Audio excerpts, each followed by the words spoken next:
Hi, everyone. My name is Jacqueline Rajwai from Google.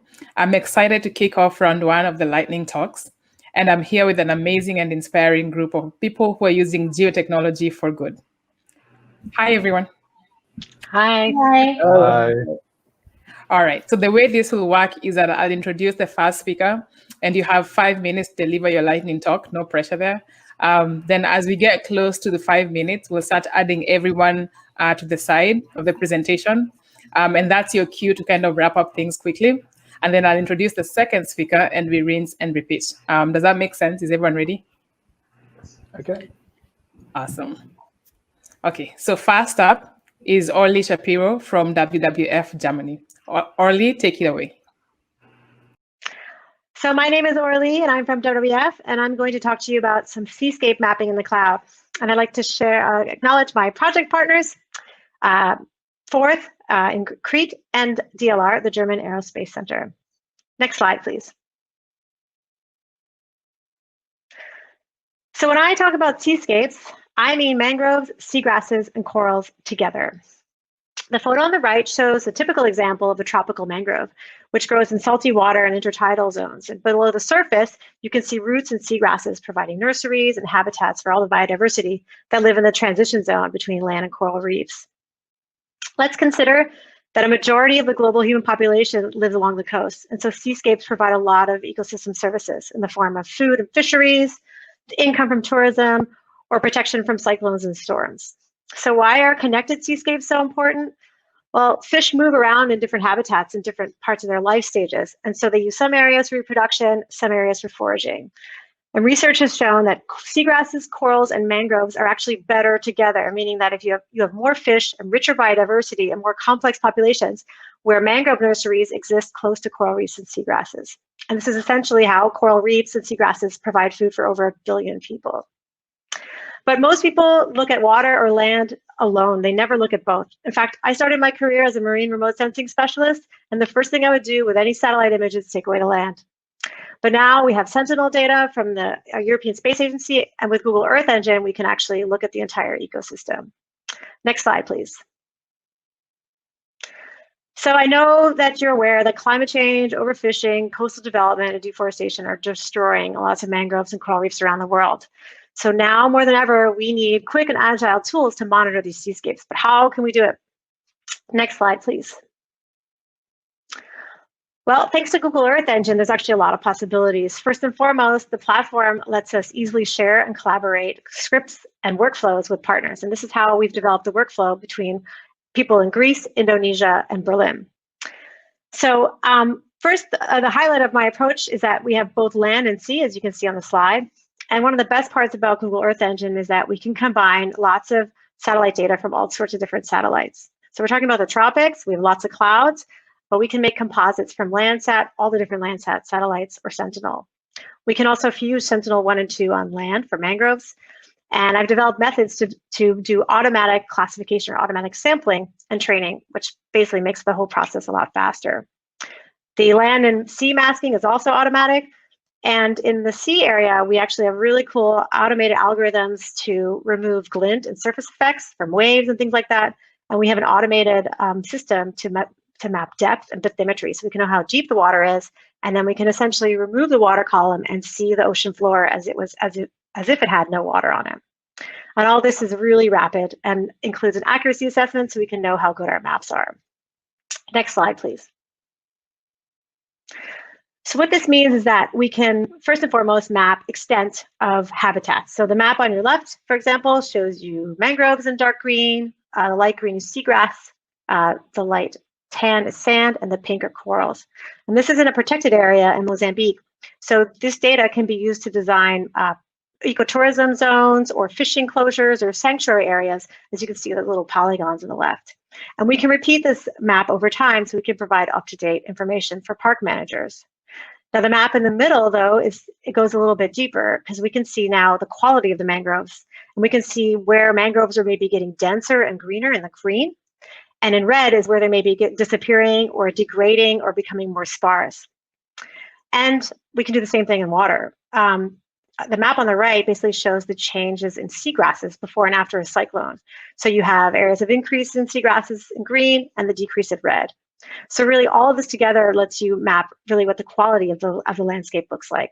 And these workflows are all automated, they're repeatable, and they're totally shareable. Next slide, please. So where does this bring us now? Basically, we're scaling up all of our methods to the regional scale. So one of the benefits of Google Earth Engine is that you can really multiply your analyses. So the example here is a map of all of East Africa, showing you depths and a seagrass probability for Madagascar, Mozambique, Tanzania.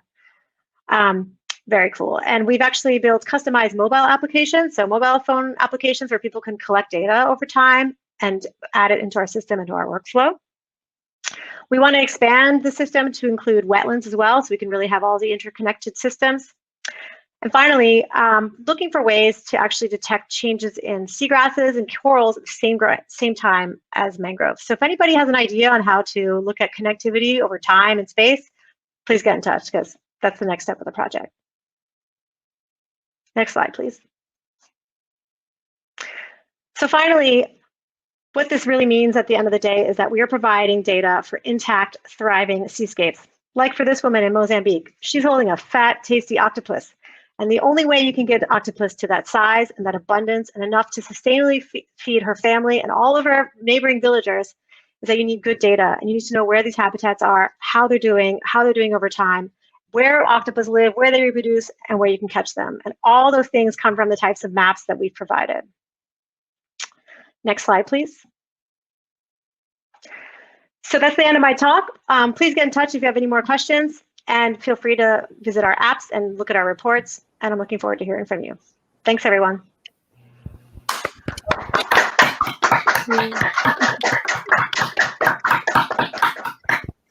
Thanks so much, Orly. So next, I'd like to introduce Alex Pigot from Addressing the Unaddressed. Alex, please take the stage. Good morning, everyone. Addressing the Unaddressed is also known as ATU. We are a not-for-profit founded in 2013. We provide slum dwellers with a postal address. With a postal address, they can get better identification documents such as the national ID card, their voter card, birth certs, and so can access normal social and economic benefits. Slide 13, please. So what is our history to date, and how did we meet Google? Well, in 2012, I and my co-founder, Tina Roach, went to Calcutta to help number slum dwellings so that a household survey could be done. When the survey was finished, we realized we had given every house an address, and so we founded ATU. We met then with ministers and officials, and we designed processes, opened an office, and employed 6 staff. We addressed 1,000 houses every month, and when we put these slum lanes on Google Maps using MapMaker. In 2017, MapMaker shut, and we contacted Google directly asking for help. Generously, Google said yes and suggested we use as our house number Google's own plus codes and offered to help design a better system than we were using to assign the house numbers. We looked at Google plus codes and we realized we were being offered a superb, sustainable solution to the application of GPS codes, which included the ability of being able to map the slum lanes of the underserved communities, and a system which worked on Google Maps sat-nav systems, so it could be used to get to the destination accurately. Slide 14, please.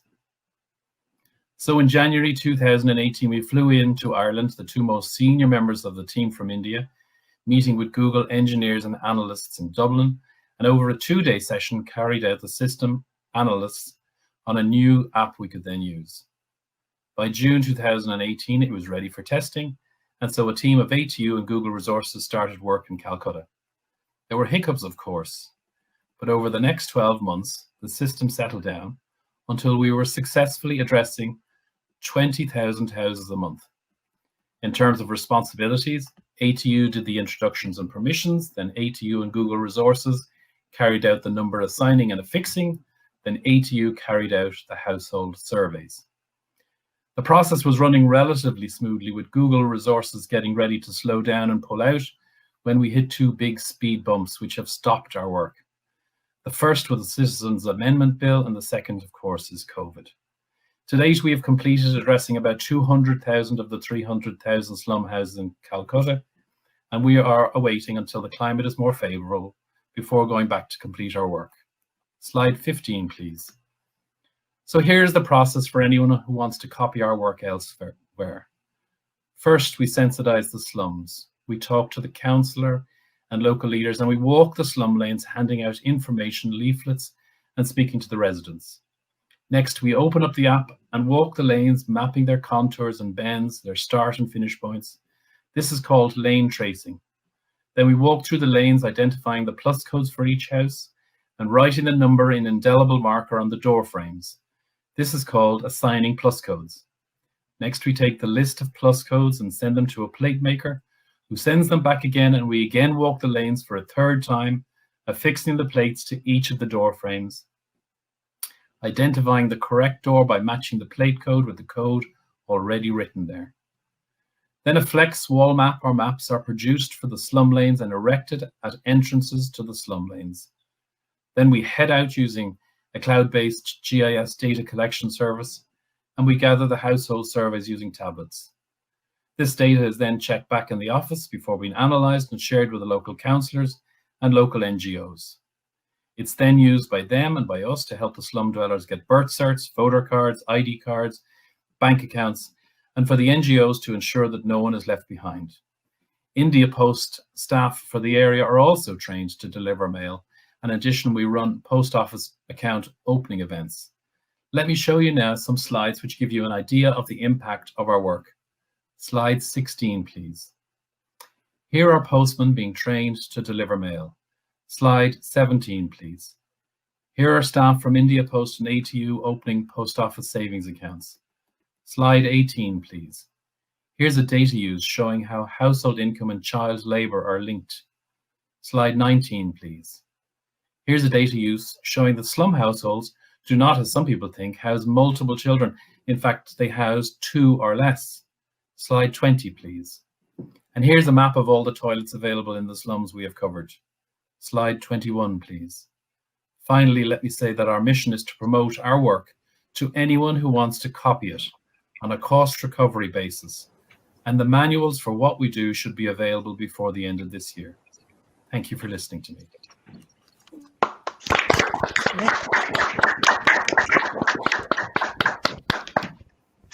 Thank you so much, Alex. All right, so next I'd like to introduce Yifang Ban from KTH Royal Institute of Technology. Yifang, your time starts now.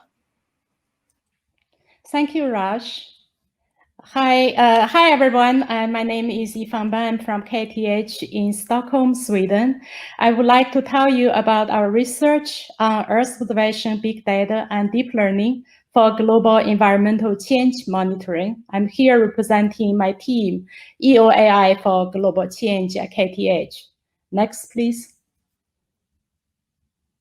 Our planet is facing unprecedented challenges, from melting sea ice to melting glacier, from urbanization, pollution to urban flooding, from drought to wildfires.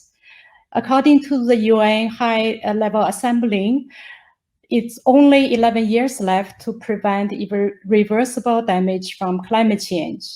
Next, please. Urbanization has a significant environmental impact. Today, 55% of the world population live in cities. By 2050, the world is expected to add another 2.5 billion urban population. Nearly 90% of the increase is in Asia and in Africa, and where there's a lack of urban data to support sustainable planning, and urbanization's effects can be seen here on the images below. Next, please. And in recent years, the world has encountered devastating wildfires. Wildfires damage property, infrastructure, kill and displace people, burn vegetation, endanger wildlife, cause pollution, and cost billions of dollars to fight. The wildfires has been raging from Siberia to Australia, from California to Sweden, even inside the Arctic Circle. Next, please. With the launch of Landsat in 1972, we have many Earth observation satellites around orbiting the Earth. So they provide a huge amount of data for global environmental change monitoring. And a lot of these data are now on Google's engine and they're analysis ready. Next, please. So in this research, we evaluate Earth observation time series in general, and Sentinel-1, Sentinel-2 data in particular for near real-time wildfire monitoring. Optical data, as you all know, are affected by smoke, clouds, and even in sunny California, the image on the right, you see there are animations for August complex fire in California. It's still a lot of clouds and smoke. Next, please. Shortwave infrared data on the left can penetrate through smoke, but are still affected by clouds.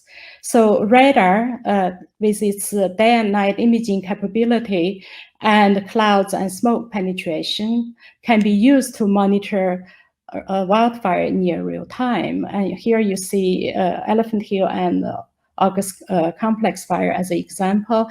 We have many study areas around the world. Next, please. And we have developed a deep learning-based framework using SAR and fusion of SAR and optical data for near real-time wildfire monitoring. And we aim to develop those methods fully automatic and globally applicable, so this can be used in operational firefighting. Next, please. So some results here. So here you show you how SAR-based monitoring can be used to monitor the wildfires near real time in Elephant Hill, British Columbia, Canada. Next, please. And here's the example of the large wildfire near Sydney. Again, we have an image, SAR image, first day of the fire, and we can monitor the fire progression in near real time, so that this kind of information can be used to support operational firefighting. Where is the fire going and where the resources should be put. So this is very important. Next, please. And we also develop novel methods for urban mapping and urbanization monitoring. And here we, anywhere around the world, we develop the app in Google's engine. So anywhere around the world, and you choose a city, and then we get the analysis ready, optical and SAR data in Google's engine. Then it goes through our algorithms, and the urban areas will be extracted, and the changes can be monitored continuously. Next, please. Yeah, I would like to thank all the funding agencies, as well as our users from UN Habitat to City of Stockholm, Swedish Civil Contingency Agency, and BC Wildfire Services. And I would like also to mention that this project is one of the 32 projects selected by Geo and Google's engine for funding. Thank you. Nice. Thank you so much, Yifang. So next, I'd like to introduce Kel Marquette from NASA SERVIR. Your time starts now, Kel. Hi, thanks, Raj. And hello, everyone. I will talk to you about how SERVIR uses Earth Engine to address environmental challenges in developing regions. This is a huge collaborative effort, and I'm presenting on behalf of a lot of people. Next slide, please.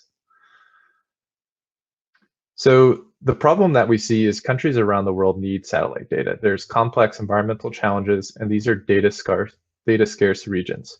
And most of these countries lack the capacity to use these satellite data for these environmental decision-making processes. So what SERVIR does is we work to build regional capacity through a global network And we also build co-developed needs-driven solutions with government agencies, so that way they know how the processes work and they have ownership of the whole process. We also leverage leadership in science and technology, like Earth Engine, to bring innovative science and technology to these developing regions. Next slide, please. So SERVIR works in 5 regions across the globe. You can see from this map here. We also have an office in Huntsville, Alabama, and also USAID Washington, where we work together to build capacity and develop these services. Next slide, please. So in terms of capacity building, the SERVIR program has provided 15 trainings with almost 300 participants focusing on Earth Engine from October 2019 to October 2020. And because SERVIR is very focused on inclusion and focusing on gender problems in the regions, we make sure to provide trainings to females as well, where 41% of the trainees have identified as female. In terms of the services, we've helped co-develop 15 tools and services with regional organizations and government ministries. Next slide, please. So one of the examples of services that I want to highlight is this near real-time flood mapping and monitoring system. This is an open source multi-sensor approach that uses Earth Engine and also uses the TensorFlow workflow on Earth Engine to create data fusion products for surface water mapping. We've been working in Cambodia and Myanmar in support of their government ministries, but also supporting the World Food Program and delivering data to their platform for supporting disaster response. And currently we're working with the Mekong River Commission to expand this work to provide weekly updates of surface water for the entire lower Mekong region. Next slide, please. And to highlight how SERVIR uses Earth Engine not only for these services, but also understanding how the impacts on the ground, the investments on the ground that have been made are helping communities. We supported a USAID project in Tigray, Ethiopia, where USAID invested in agricultural systems to help support water access. And so what we've done is we've used Earth Engine, particularly the time series analysis, to help quantify how those changes or how those investments in irrigation systems help support the communities. And you can see on the graphs on the right, the green lines are the after intervention, where NDVI has increased across the years. Next slide, please. So I want to highlight that these are only 2 small examples of how SERVIR uses Earth Engine. So Earth Engine has been extremely instrumental in how SERVIR has helped co-develop and train users in the regions. And so if you want to learn more about how SERVIR uses Earth Engine, please join our virtual meetups. I have the links highlighted here, the GeoMixer and Space the Village with TensorFlow. And I look forward to seeing everyone there. Next slide. So on behalf of the whole SERVIR network, thank you very much for listening to us, and we look forward to seeing everybody at the Earth Engine Summit. Thank you. Nice.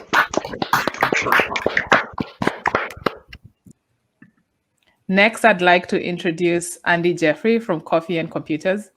Andy, please take it away. Hi, I'm Andy Jeffrey, a freelance technology consultant from London. My usual work is as a solutions developer, focusing on marine conservation projects, but this talk is about something a bit different that was initiated in response to the COVID pandemic. Alongside any consultancy work, I help run a local community project here in North London called Coffee and Computers. We focus on tackling digital exclusion by offering free basic technical support to local residents who need help using their tech devices and accessing online services. Next slide, please. At the start of the COVID outbreak, lots of different organizations and voluntary groups quickly responded by setting up services to help local residents in need. They offered help with many tasks like shopping, prescription deliveries, a friendly phone call to check in on them, or advice on how to get further help from council services. These groups used a variety of contact methods and online platforms, some of which were easier to access than others, depending on how comfortable with technology the users were. Next slide, please. A number of our Coffee and Computers learners began asking how they could contact their local groups. So to help signpost these inquiries, I created a reference map of the groups and services available across the 20 ward areas of our local borough of Haringey. The technical process was quite simple. I sourced the area geometry files. I loaded these into Google Earth Pro so I could combine them together and add metadata and styling. I then exported the data as a single KML and imported it into my maps. Each area or location on the map shows the details and links for available groups and services in that area. Next slide, please. The initial map was shared with other organisations and support groups in the local borough and proved very useful as a quick and easy way to revert individuals to the different groups. We soon began receiving requests and suggestions for groups and services across a wider geographic area, so the map was expanded to cover all the neighbouring boroughs. The final version of the map covers 8 of the 32 London council boroughs with over 160 local areas or wards. Each of these areas have contact details for at least one borough-wide service, usually run by the local council, and at least one local voluntary support group. Next slide, please. As things progressed, the impact of the pandemic on livelihoods and finances became more apparent, with an increasing need by many for additional food support. As before, many local organisations and voluntary groups were very quick to respond, setting up various food banks and meal delivery services. A new layer was added to the map for these services, which has grown to around 120 services across the 8 boroughs. Next slide, please. The map was initially created just to help signpost Coffee and Computers users to their local groups and services, but it quickly grew into a useful reference guide for a much larger geographic area and audience. The specific impact is quite hard to measure, but to date the map has had over 120,000 views and continues to be widely used by both individuals and organisations to find local services. It's regularly shared out on social media channels and WhatsApp groups, and the feedback has been very positive. Although the map is a tech-based solution, it's actually proven very useful in supporting less tech-savvy residents too, as all the relevant details can be easily looked up and passed on to those in need if they can't access the information through the tech route themselves. A few common examples of how the map has been used include Mrs. Campbell, who was self-isolating after a positive COVID test and wanted some help with her shopping. She was reasonably tech savvy, so was connected to her local WhatsApp group where a volunteer was able to assist her with her shopping request.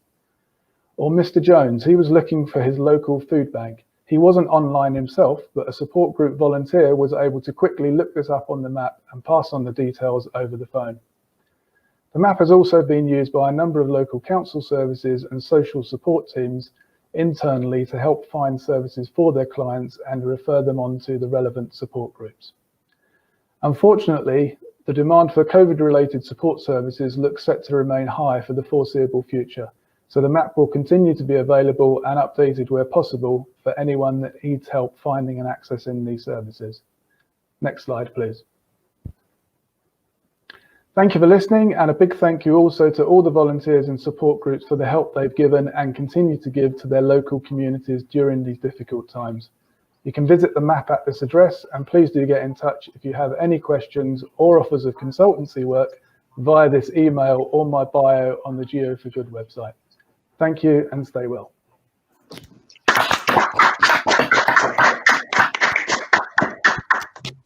So thanks so much, everyone. That was fantastic. I know keeping it to 5 minutes was not easy, but I feel very inspired. I really appreciate you sharing your work with us, and I hope the rest of the summit participants do too. Have a great summit, everyone, and goodbye. Thanks. Bye. Bye. Thank you. Bye. Bye.